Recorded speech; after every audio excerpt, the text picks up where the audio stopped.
बिस्मिल्लाहिर्रहमानिर्रहीम, अस्सलाम वालेकुम नादरीन। आप यूट्यूब चैनल देख रहे हैं, मैं इमरान खान हूँ। पाकिस्तान तहरीक इंसाफ अपनी एहतजाजी हिकमत अमली बना रही है और उसमें ये क्लेम किया गया अलीमा ख़ान की जानिब से कि 5 अगस्त की हिकमत अमली को अभी शेयर नहीं किया जा सकता, और वो भी ये क्लेम कर रही है। दीगर कुछ और पाकिस्तान तहरीक इंसाफ के लोग ये क्लेम कर रहे हैं कि उनके पास कोई सरप्राइज़ है या कुछ ऐसा वो करने जा रहे हैं 5 अगस्त को, जिससे कोई शायद नई चीज़ होगी या शायद हुकूमत को कोई सरप्राइज़ मिलेगा। लेकिन जब ऑफ द रिकॉर्ड हमने पाकिस्तान तहरीक इंसाफ के मुख्तलिफ लोगों से पूछा तो अब उन्हें आइडिया नहीं है। यानी हो सकता है कोई इक्का दुक्का लोगों को पता हो, लेकिन जो क़यादत है पाकिस्तान तहरीक इंसाफ की, उनमें से जो अक्सर लोग जिनसे खबरें वबरें हम ले लेते हैं, उन्हें आइडिया नहीं है।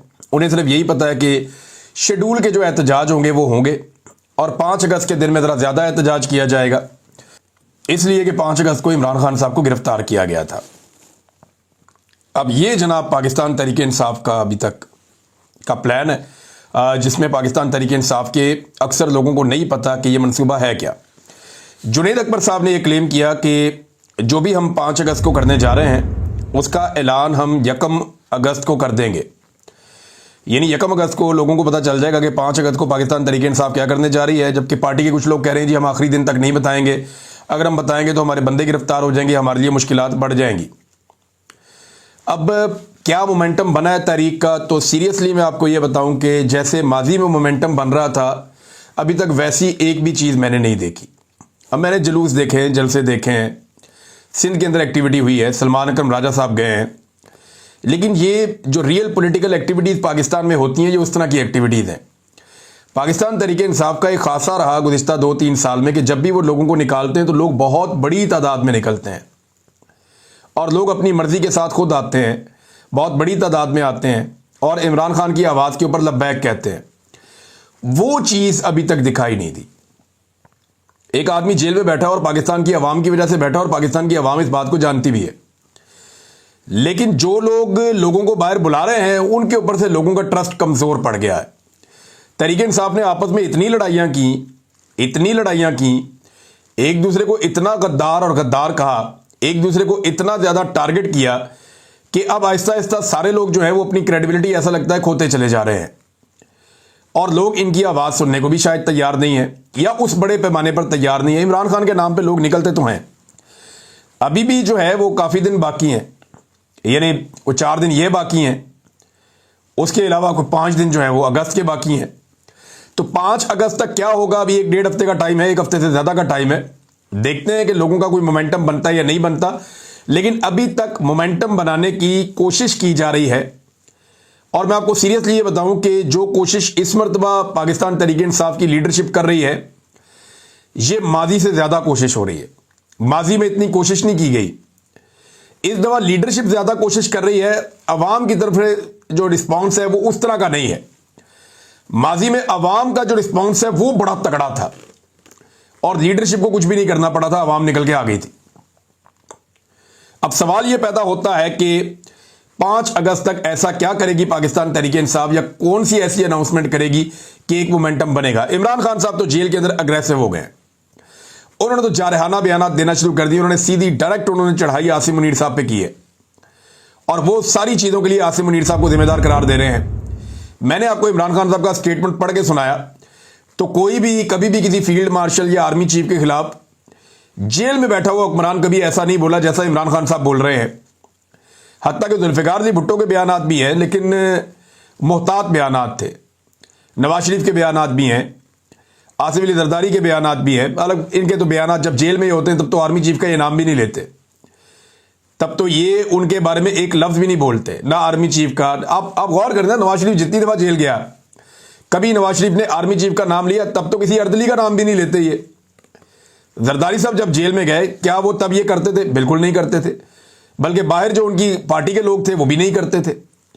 इवन जब नवाज शरीफ साहब जेल में गए, तब नवाज शरीफ साहब की पार्टी, जब तक नवाज शरीफ साहब जेल से बाहर नहीं आ गए, जब तक ये डील मुकम्मल नहीं होगी, तब तक उन्होंने एस्टेब्लिशमेंट पे तनकीद करना शुरू भी नहीं की, ना मरियम ने ना किसी और ने। तो ये बड़ा क्लियर है कि इमरान खान ने जेल में बैठकर एस्टेब्लिशमेंट के साथ वो कर दी है जो कोई और लीडर जिसका तसव्वुर भी नहीं कर सकता। और इमरान खान एक्चुअली एक ब्रांड है। मैं आपको बताता हूं ना, जाती तौर पे मैं यहां अभी बरतानिया में हूं, तो यहां पहुंचने से पहले मैं कुछ 10 के करीब मुल्क फेरा हूंगा। बेशुमार लोग मुझे मिलते भी थे जो पाकिस्तानी नहीं थे, यानी सेंट्रल एशिया गया, मैं इधर गया, ईस्ट एशिया गया, ये मलेशिया इंडोनेशिया वाली साइड पे, इधर ये अजरबैजान, जॉर्जिया वॉर्जिया, बहुत सारे मुल्कों में मैं गया, और ये गल्फ कंट्रीज, और अभी मैं यूके में हूं। ये जिन ममालिक में भी मैं गया, मैं लोगों से मिला, तो जब भी किसी को पता चलता है कि मैं पाकिस्तानी हूं, चाहे वो टैक्सी ड्राइवर है, चाहे वो कोई और आदमी है, और पाकिस्तानी नहीं भी है, तो वो डायरेक्टली इमरान खान का नाम लेते हैं लोग। ये हकीकत है। जितने लोग पाकिस्तान से बाहर रहते हैं या ट्रैवल करते हैं, वो जाएं दुनिया के जिस मर्जी मुल्क में जाएं, वो जैसे ही किसी को मिलेंगे वो आपको इमरान खान का नाम लेगा। लोग इमरान खान के नाम के साथ पाकिस्तान को और पाकिस्तान के नाम के साथ इमरान खान को नत्ती करते हैं, जोड़ते हैं। ये अल्लाह ताला ने उसको इज्जत दी है, वो एक ब्रांड बन के सामने आ गया। मुझे एक आदमी नहीं मिला इस लंबे चौड़े टूर के बीच में, या इससे पहले भी कभी, जो अयूब खान को जानता हो, याया खान को जानता हो, जो ज़ियाउल हक को जानता हो, जो परवेज मुशर्रफ को जानता हो, जनरल कमर जवेद बाजवा को जानता हो, फील्ड मार्शल है आसिम मुनीर, इनको जानता हो। कोई नहीं मिला मुझे।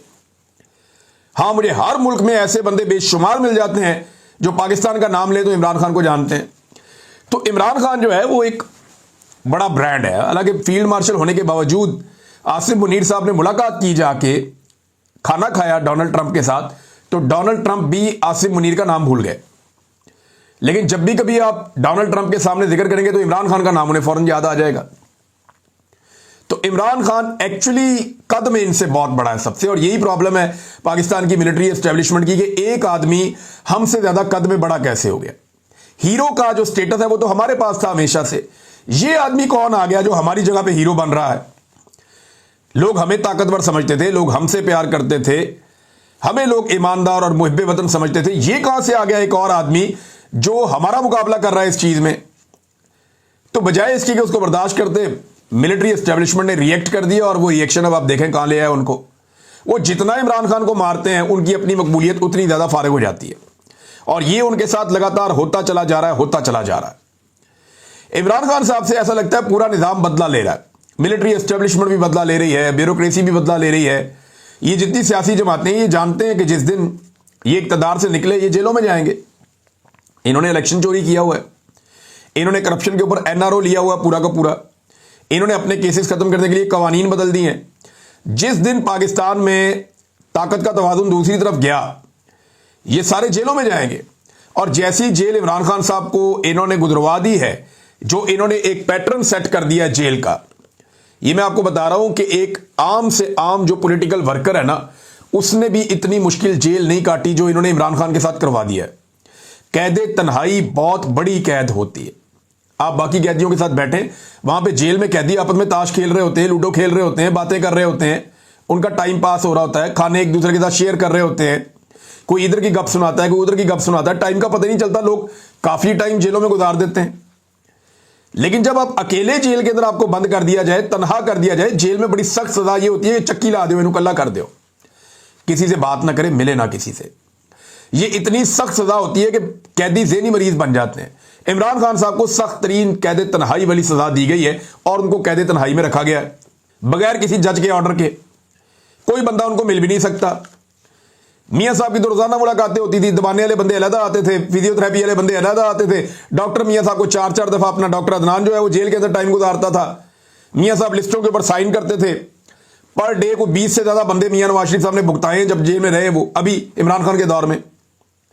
इनकी तो मौजें लगी हुई थी ना, एसी चल रहे थे, जेल के अंदर जो स्वीट है वो मिले हुए थे पूरे के पूरे। जरदारी साहब का भी यही था, मरियम नवाज का भी यही था। जो बुरे से बुरा कमरा भी उन्होंने जेल का दिखाने की कोशिश की, वो भी बहुत बेहतर था। इमरान खान को जहां पे रखा हुआ जिस कोठरी के अंदर, उससे तो बहुत बेहतर था। लिहाजा ये इन सबको ये पता है कि जैसी जेल इमरान खान ने काटी है, आज के बाद वैसी जेलें काटनी पड़ेगी। इन्हें इस बात का आइडिया है, और ये डरे हुए हैं कि हमने उन जेलों में नहीं जाना। लिहाजा ये इक्तदार के साथ चिपके रहने के लिए ये जूतों को जुबान से भी पॉलिश करेंगे, और ये कोशिश करेंगे कि जिनके पैरों में जूते हैं उनके पैर भी मजबूत रहें और उनके साथ भी कुछ बुरा ना हो। एस्टेब्लिशमेंट डरी हुई है अपनी मुसीबत को लेकर, क्योंकि उनकी बदनामी बहुत हो रही है।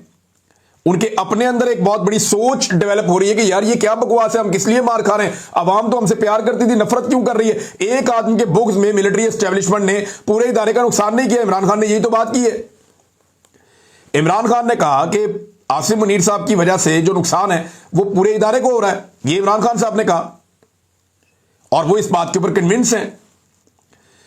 तो ये लगातार एक बदनामी हो रही है अवाम से। मिलिट्री एस्टेब्लिशमेंट के फैसलों की वजह से पाकिस्तान का जो सबसे तगड़ा इदारा है उसकी दूरी पैदा हो रही है और ये एक रियलिटी है। उन्हें अपनी मुसीबत पड़ी हुई है और जो सियासतदान है उन्हें अपनी मुसीबत पड़ी हुई है। वो ये जानते हैं कि जिस चोरी के साथ वो आए हैं, जो 2 नंबरी उन्होंने की है, अगर इमरान खान को मौका मिल गया तो हम तो जेलों में जाएंगे और अब जेलों के अंदर पहले जैसी सहूलतें भी नहीं मिलेंगी, क्योंकि इमरान खान जेल काट के आ गया, उसको पता चल गया कि जेलों में सहूलतें कैसे मिलती हैं और रखा कैसे जाता है और कानून क्या होता है और तरीकाकार क्या होता है। अब पहले वाली मौजें भी नहीं होनी। तो ये सारे डरे हुए हैं और इनका डर इन्हें मजबूर कर रहा है कि ये एक दूसरे के जूते पॉलिश करें और एक दूसरे को सपोर्ट देते रहे। लेकिन ये एक दूसरे को सपोर्ट देने वाले लोग जो है ये चंद दर्जन है, थोड़े से लोग हैं, ज्यादा नहीं है। जिस दिन अवाम खड़ी हो गई, उनकी आबादी 25 करोड़ से ज्यादा है। जिस दिन पाकिस्तानी खड़े हो गए, अवाम खड़ी हो गई, उस दिन ये आपको चंद दर्जन लोग नजर भी नहीं आएंगे। ये बेचारे फ्लाइटें ढूंढते फिरेंगे, कोई उधर भागेगा, कोई उधर भागेगा, कोई उधर भागेगा, ये आपको दिखाई भी नहीं देंगे। आप इन्हें ढूंढेंगे, आपको पता चलेगा ये गए किधर। हसीना वाजिद वाला सीन याद है ना आपको, जो बांग्लादेश में हुआ, पाकसे खानदान के साथ श्रीलंका में क्या हुआ। तो ये बड़े बड़े जो माफिया खानदान हैं, इनके साथ पाकिस्तान में ये ना हो जाए, इस वजह से ये डरते हैं। और अवाम का ये हक है कि वो पुरअमन तरीके से अपना एहतजाज करें। और देखें, पूरी दुनिया के अंदर इनकलाब आते हैं। अब पाकिस्तानी उठ गए और उन्होंने ये फैसला कर लिया कि हमने इनको सीधा करना है, तो पाकिस्तानी इनको सीधा कर लेंगे। ये पूरी दुनिया के अंदर डिक्टेटर्स के साथ यही होता है। और अल्टीमेटली पाकिस्तान के अंदर भी अवामी एहतजाज या अवामी तहरीक के नतीजे में ही चीजें ठीक हो सकती हैं। अब नाज़रीन, जो सुपरिटेंडेंट अडियाला जेल है उसके हवाले से एक खबर आई है, मैं आपके साथ शेयर कर देता हूं। इस आदमी के बारे में दावा किया जा रहा है कि इसको करप्शन पे फारिग किया गया था और ये डॉन अखबार के अंदर इसकी खबर भी छपी है। और इसने कोई करप्शन की थी, कुछ दूसरे इसने अजीबोगरीब काम किए थे और इसे जो है वो मिसकंडक्ट और नाअहली पर तहरीके इंसाफ के दौर में, मिसकंडक्ट और नाअहली, उसमें तहरीके इंसाफ के दौर में 90 रोज के लिए इसको मुअत्तल किया गया था। तो अब जेल में जो इमरान खान साहब के लिए मुश्किलात बढ़ रही हैं उसमें यह भी है। देखें, हुआ यह है कि मौजूदा जो रिजीम है, इन्होंने इमरान खान की हुकूमत खत्म होने के बाद चुन चुन के वो बंदे निकाले जिन्हें इमरान खान साहब के दौरे हुकूमत में सजाएं होने वाली थी। मैं बहुत सारे ऐसे ब्यूरोक्रेट्स को, बहुत सारे ऐसे पुलिस वालों को, दीगर महकमों के अंदर जो लोग हैं उन्हें जानता हूं, जिनके साथ बहुत बुरा होने लगा था अगर इमरान खान साहब का दौर बचा रहता, जिनके ऊपर इंक्वायरियां चल रही थी। उन तमाम को 2 ऑप्शन दिए गए, या तो ये इंक्वायरियां चलती रहेंगी, हम आपको सजाएं देंगे, या फिर आप हमारे रिजीम के गुलाम बन जाएं, जो हम आपको कहेंगे आप वही करें, आपको पोस्टिंग भी मिलेगी, आपको ओहदे पर भी रखेंगे, आपकी इंक्वायरी और केस भी खत्म। तो इस तरह बहुत सारे पुलिस वाले, बहुत सारे अफसरान, बहुत सारे ब्यूरोक्रेट्स, उन्हें कंट्रोल कर लिया गया और उन्हें फिर इस्तेमाल किया गया धमका के, ब्लैकमेल करके। और फिर वो ये भी देख रहे थे कि जनाब नौकरी भी चल रही है, पैसा भी कमा रहे हैं, अन्नी पड़ी हुई है, तनख्वाहें भी मिल रही हैं मुफ्त की, अच्छी पोस्टिंग भी हो गई है, मौजा ही मौजा, और कोई पूछने वाला भी नहीं है। तो इन लोगों ने फिर इमरान खान साहब के बुग़्ज़ में और खौफ के अंदर वो सारा कुछ किया जिसकी तवक्को की जा सकती थी। तो अब खबर ये दी जा रही है कि जनाब अडियाला जेल का जो सुपरिटेंडेंट है अब्दुल गफूर अंजुम, वो भी इन्हीं लोगों में से एक है जो शायद इमरान खान से इंतकाम ले रहा है और सिस्टम के कहने के मुताबिक चल रहा है। नाज़रीन, इसहाक डार साहब ने, अच्छा मैं एक चीज मैं आपको और बताऊं कि मिलिट्री एस्टेब्लिशमेंट को कोई फर्क नहीं पड़ता कि कोई करप्शन करता है या नहीं करता, कोई मिसकंडक्ट करता है या नहीं करता, उन्हें कोई फर्क नहीं पड़ता कोई बंदा जो है वो नाअहली करता है या नहीं करता। उन्हें कोई, उनका मफाद जो है वो सेफ रहना चाहिए। अगर कोई एस्टेब्लिशमेंट के मफाद के खिलाफ नहीं जा रहा और एस्टेब्लिशमेंट जब उसे जो हुक्म जारी करती है वो उस हुक्म को पूरा करता है, तो एस्टेब्लिशमेंट को इस चीज से कोई सरोकार नहीं है कि वो बंदा करप्ट है, बेईमान है, लूट मार कर रहा है, पाकिस्तान को नुकसान पहुंचा रहा है, पाकिस्तान के इदारों को तबाह कर रहा है, रिश्वत और सिफारिश के ऊपर कारबंद है। इससे कोई फर्क नहीं पड़ता पाकिस्तान की एस्टेब्लिशमेंट को, जब तक कि वो आदमी डिलीवर करता रहता है एस्टेब्लिशमेंट को। ये बड़े राजी रहते हैं ऐसे बंदों से। और मैं, क्योंकि मेरे दोस्त हैं बहुत सारे जो लोग एस्टेब्लिशमेंट को सर्व करते हैं, उनके अंदर जो रहते हैं, जो वहां पे नौकरी करते हैं, फौजी हैं, मुझे 1-2 दोस्तों ने बड़ा क्लियरली बताया और एक दिन कहा जी हमें सबसे ज्यादा सूट वो बंदा करता है जो करप्ट हो, उससे हम जो मर्जी काम ले लेते हैं। दूसरा बंदा वो सूट करता है जिसको यानी उसको पंजाबी में उसने एक मिसाल दी, मैं यहां दे नहीं सकता, लेकिन उसने ये कहा कि वो आदमी जो किसी ओहदे का अहल नहीं है और उसको उस ओहदे पे लगा दिया गया, वो बड़ा सूट करता है कि वो अपने आप को उस ओहदे पे रखने के लिए हमारी सारी बातें मानेगा। एक वो बंदा जो मेरिट के खिलाफ लग गया, वो इनको सूट करता है। दूसरा जो करप्ट आदमी है, वो इनको सूट करता है। और तीसरा वो ये कहते हैं जिस आदमी में बहुत ज्यादा शौक होता है ना आगे बढ़ने का, अपनी नौकरी को सेव करने का, जो अपनी नौकरी से बहुत प्यार करता है, तो वो सब कुछ अपनी नौकरी को समझता है, वो आदमी भी हमें सूट करता है। हां, जो आदमी जिसका अल्लाह पे तवक्कल हो, जो आदमी अपनी नौकरी को ईमान समझ के करता हो कि मैंने ठीक काम करना है, गलत नहीं करना, वो इनको सूट नहीं करता। और ऐसे लोग ज्यादातर एस्टेब्लिशमेंट की नजर में खुड्डे लाइन ही लगे रहते हैं, तो कोई फर्क नहीं पड़ता उन्हें कि कोई करप्ट है, बेईमान है, कोई फर्क नहीं पड़ता। डार साहब ने नाजरीन अपने बयान के ऊपर एक तौजीह पेश की है, यानी ये बताने की कोशिश की कि जनाब अपने बयान को मैं जवाब दे रहा हूं। डार साहब कहते हैं, मेरे गुज़िश्ता रोज Atlantic Council think tank Washington में इमरान खान के केस के बारे में सवाल के जवाब में डॉक्टर आफिया के केस के हवाले को सियाको सबाक से हट कर लिया जा रहा है। यह सियाको सबाक जो लफ्ज है ना, एक तो ये पाकिस्तान के गिट्टे गोडों में बैठ गया। जब भी किसी बंदे का कोई बयान निकालो और निकाल कर लगाओ ना, वो कहता है सियाको सबाक। किसी स्कॉलर का बयान उठाए, उठा के आप लगाएं सियाको सबाक। किसी मौलवी का बयान उठाए, उसके ऊपर आप जवाब दें सियाको सबाक। भाई ताड़ी 6-6 घंटे दियां तकरीरां चुक के लाइए उन, ऐसे तो नहीं हो सकता जी। सियाको सबाक से हटके वो सवाल भी पूरा सुन ले, वो जवाब भी पूरा सुन ले, सियाको सबाक किधर से आ गया। सादा सवाल उसने किया था कि पाकिस्तान में इमरान खान को विक्टिमाइज किया जा रहा है और जो ड्यू प्रोसेस ऑफ लॉ है उसको फॉलो नहीं किया जा रहा, और इमरान खान की पाकिस्तान में और पाकिस्तान के बाहर बहुत फॉलोइंग है। तो जवाब इन्होंने दिया कि जनाब जैसे आफिया सिद्दीकी को अमेरिका में सजा हुई है, ऐसे इमरान खान को पाकिस्तान में दुरुस्त सजा हुई है। जस्टिफाई कर दिया डार साहब ने। ये डार साहब आपने किया है। अब ये कोई आप सोशल मीडिया के दौर में डार साहब, ये कोई 80 की 90 की दहाई नहीं है जहां आप लोगों को बेवकूफ बना लेंगे कि अमेरिका में जाके कोई और स्टेटमेंट दे दिया और पाकिस्तान में आके कोई और स्टेटमेंट दे दिया, उधर उनको भी बेवकूफ बना लिया, इधर इनको भी बेवकूफ बना लिया। ये लोग अब रोटी को चोची नहीं कहते, ये हर चीज जान गए हैं। आपका स्टेटमेंट अब तो आर्टिफिशियल इंटेलिजेंस है, 5 मिनट के अंदर आपका जो अंग्रेजी का बयान है उसकी उर्दू में ट्रांसलेशन ऑडियो के साथ अवेलेबल थी सोशल मीडिया पे। तब ये साफ कर दी लोगों ने डार साहब की। अब डार साहब अपने बयान से भाग रहे हैं, लेकिन डार साहब को क्योंकि ये पुराने दौर में रहते हैं ना, इनको आइडिया नहीं था कि वहां पे कहना क्या है।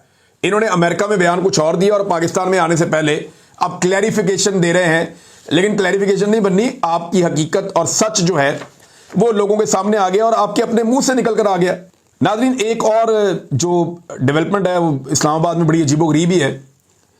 तरनौल का इलाका इस्लामाबाद का, वहां पे कोई गधे का गोश्त जो है वो बरामद हो गया, जिंदा गधे भी पकड़े गए और कोई 25 मन गोश्त जो है वो पकड़ा गया। अब ये गोश्त कहाँ जा रहा था, किन होटलों को जा रहा था, कहाँ बेचा जा रहा था, कौन लोग इन्हें खा रहे थे, यानी खोते का गोश्त खिलाया जा रहा है शहरियों को।